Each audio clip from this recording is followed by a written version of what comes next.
It's always nice. My 3 minutes haven't started yet now. It's always nice to hear good things said about you, particularly when you're vertical.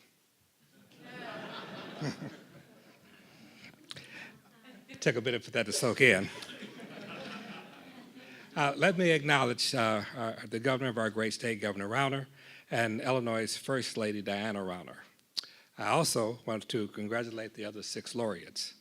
I stand on this stage today as a recipient of the state's highest award.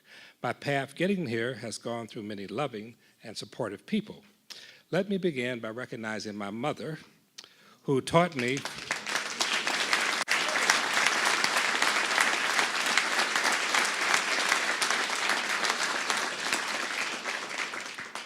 from childhood to believe in myself, and my wife of 51 years,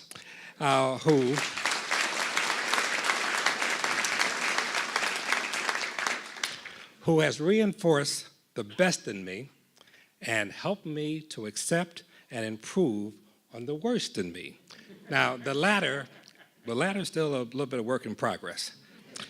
I've also been blessed with 2 extraordinary sons, Frank and Stephen, and the most supportive brothers and sisters anyone could wish for, all of whom are here in person tonight and one in spirit. Thank you all for being here.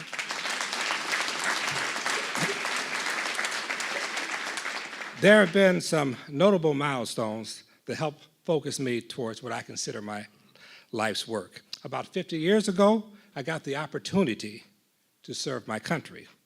And while some moments were truly terrifying, I learned that in foxholes, there's no racism, or virtually no racism.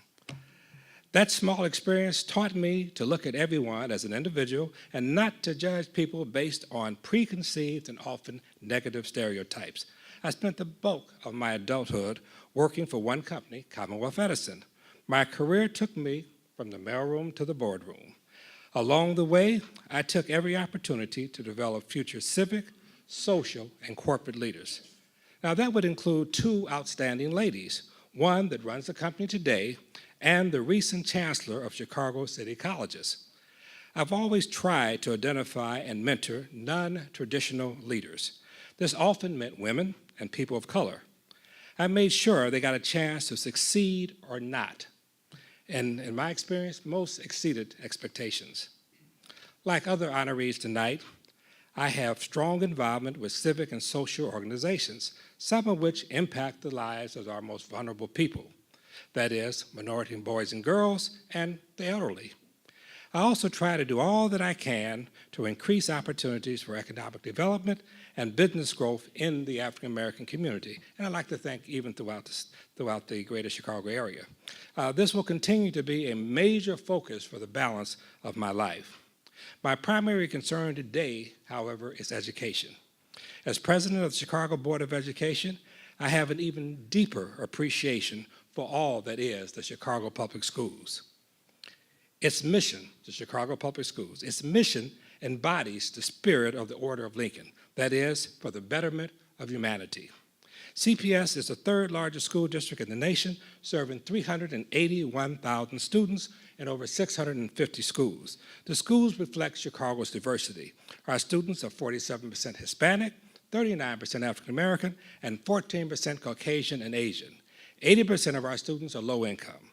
CPS is the largest individual food service operation in Chicago. We outdo McDonald's, and I believe across the state. Each day, CPS serves over 393,000 meals, and we provide nearly, it's a huge number, 75 million free meals each year. We provide doctors, nurses, and free clinics to students and their families in many of our schools. A recent U.S. News and World Report heralded 7 CPS schools as among the top 10 in Illinois, and all are ranked nationally. Also, according to the University of Chicago study last year, about 42% of CPS high school graduates enroll in a 4-year college or university. We're quickly approaching the national average of 44%, and frankly, we should do better. I would conclude my comments with a very short quote from a very great man. And I quote, "Upon the subject of education, not presuming to dictate any plan or system respecting it, I can only say that I view it as the most important subject which we as a people can be engaged in. These are the words of a young Abraham Lincoln from his first political announcement in Illinois in 1832.